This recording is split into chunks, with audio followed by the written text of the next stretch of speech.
Hello everyone, welcome back.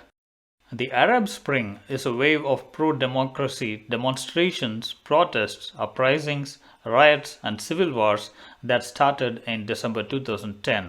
This wave took place in the Middle East and North Africa, challenging some of the region's authoritarian regimes. The wave began when protests in Tunisia and Egypt toppled their regimes in quick succession, inspiring similar attempts in other Arab countries.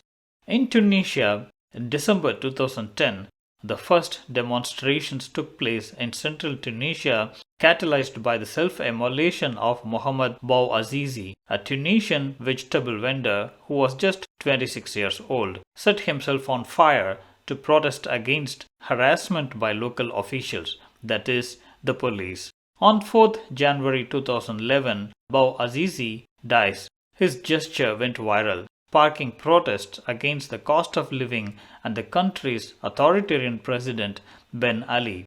The Tunisian government attempted to end the unrest by using violence against demonstrations and by offering political and economic concessions. However, protests overwhelmed the country's security forces. On 14th January 2011, President Ben Ali steps down and flees to Saudi Arabia. In October 2011, Tunisians participated in a free election to choose members of a council tasked with drafting a new constitution. In December 2011, a democratically chosen president and prime minister took office. In January 2014, a new constitution was promulgated. Between October and November 2019, Tunisia became the first country of the Arab Spring protests to undergo a peaceful transfer of power from one democratically elected government to another. In Egypt, in 2010, a young man named Khalid Said was beaten to death by two police officers after being dragged out of a cyber cafe in Alexandria. Photographs of his disfigured body were shared online. Wael Ghonaim, an Egyptian Google executive living in Dubai who would go on to become a prominent Arab Spring youth activist, created a Facebook group called We Are All Khalid Said, which quickly drew membership in hundreds of thousands, and these issues became fundamental to the outbreaks of protests in the coming year. Though police brutality accounted for scores of other deaths in Egypt, it was the social media that made Said's death particularly salient. Police claimed that Said died by suffocation after attempting to swallow a bag of hashish. However, during the trial, it became apparent that Said had been targeted by police for posting a video online accusing the police of colluding with drug dealers. Small-scale demonstrations took place protesting Said's death, but it was Ghonaim's Facebook page that the announcement was publicized for the protests on 25th January, the National Police Day. On 25th January 2011, catalyzed by the Tunisian Arab Spring protests and powered by social media, massive crowds representing a wide section of Egyptian society, including secularists, feminists, Islamists, anti-capitalists, and many others, came out to protest. Protest lasted for 18 days. A turning point came when the Egyptian army announced that it would refuse to use force against protesters calling for the removal of President Hosni Mubarak. On 11th February 2011, having lost the support of the military, Mubarak left office after nearly 30 years, ceding power to a council of senior military officers. Encouraged by the successes of Arab protests in Tunisia and Egypt, protest movements were held in Yemen, Bahrain, Libya and Syria in late January, February and March 2011. However, unlike in Tunisia and Egypt, the outpouring of popular discontent in these countries led to bloody and bitter struggles between the opposition groups and ruling regimes. Yemen. I have done a separate video on the Yemen conflict in detail. You may like to check that out. In January 2011, Yemeni civilians began demonstrating against their government. The target of the demonstrations was President Ali Abdullah Saleh, who had controlled the country since 1990. Over a few months' time, the Saleh government's response to demonstrations became more and more severe. culminating in the killing of dozens of protesters in March 2011. The violence used to disperse the anti-Saleh protests prompted numerous government officials and military members to resign. Saleh's base of support was damaged when a number of the country's most powerful tribal and military leaders aligned themselves with the pro-democracy protesters calling for Saleh to step down.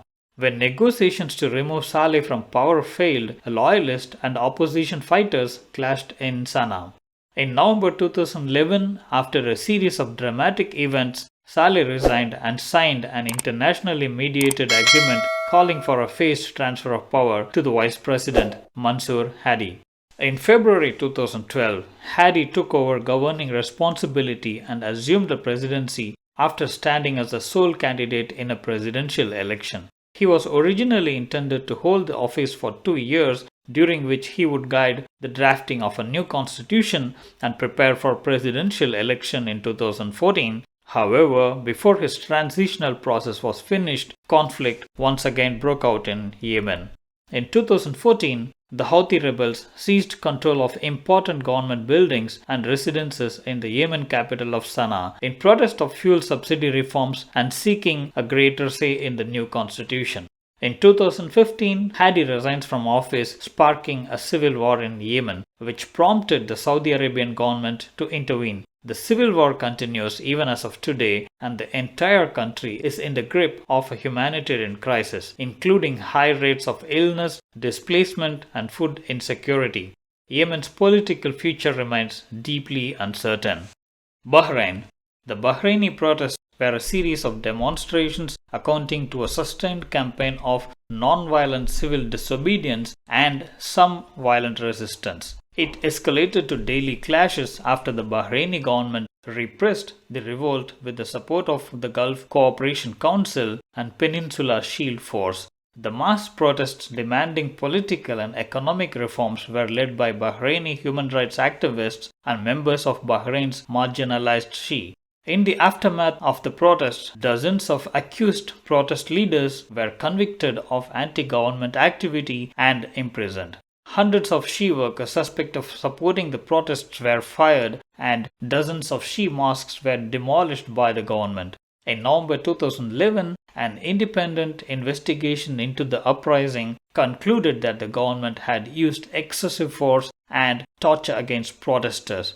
The government carried out some of the Commission's recommendation for reform but clamped down further on opposition groups in the years that followed. Occasional demonstration has continued since then.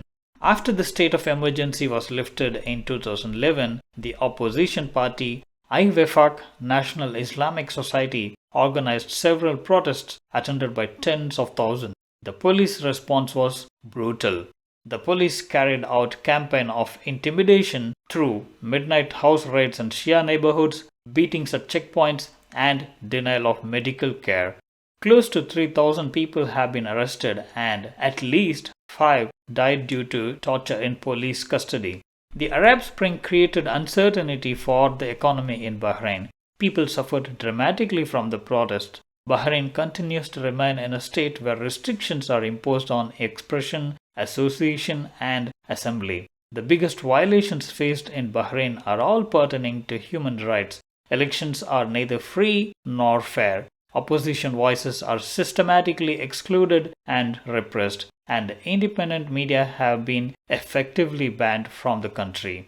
Death penalty following unfair trials, poor medical care for prisoners, abuse of children and women's rights, online surveillance and censorship, difficult conditions for migrant workers are all a reality in Bahrain. In Libya, in February 2011, protests against the regime of Muammar al-Gaddafi quickly escalated into an armed revolt. When the rebel forces appeared to be on the verge of defeat, an international coalition led by NATO launched a campaign of airstrikes targeting Gaddafi's forces. Although NATO intervention ultimately shifted the military balance in favor of the rebel force, Gaddafi was able to cling to power in the capital Tripoli for several more months. In August 2011, Gaddafi was forced from power after rebel forces took control of Tripoli. In October 2011, after evading capture for several weeks, Gaddafi was killed in Sirte as rebel forces took control of the city. In 2014, Transitional National Council, set up by the rebel forces and recognized internationally, took power, but it struggled to exert authority over the country, precipitated the outbreak of civil war in 2014. Oil production fell, especially after rival militia started fighting over key oil facilities. As of early 2017, Libya produced around 700,000 barrels a day. The country's GDP was heavily reliant on Libya's oil industry, so it drastically fell after the uprising. Crime levels in Libya remains high, including threat of kidnapping for ransom. Westerners and US citizens have been targets of the crimes.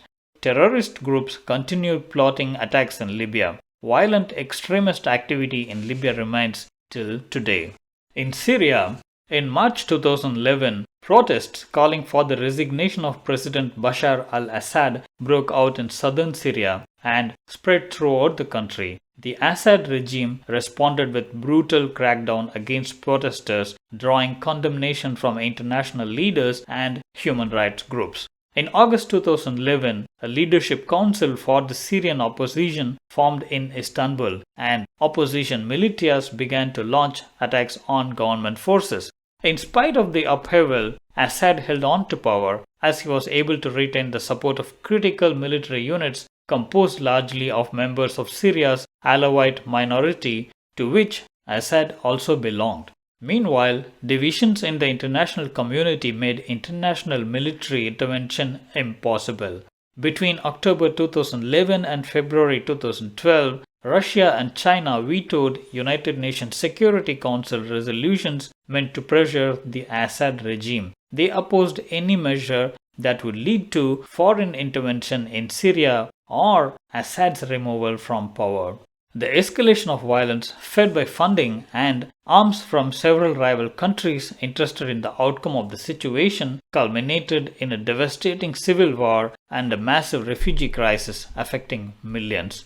Now, in its 13th year of Syrian war, 2023 is one of the worst years as multiple challenges converged to place lives at risk in Syria. By the end of the year, 15.3 million people are estimated to be in need of humanitarian assistance, a number that is expected to increase significantly in 2024.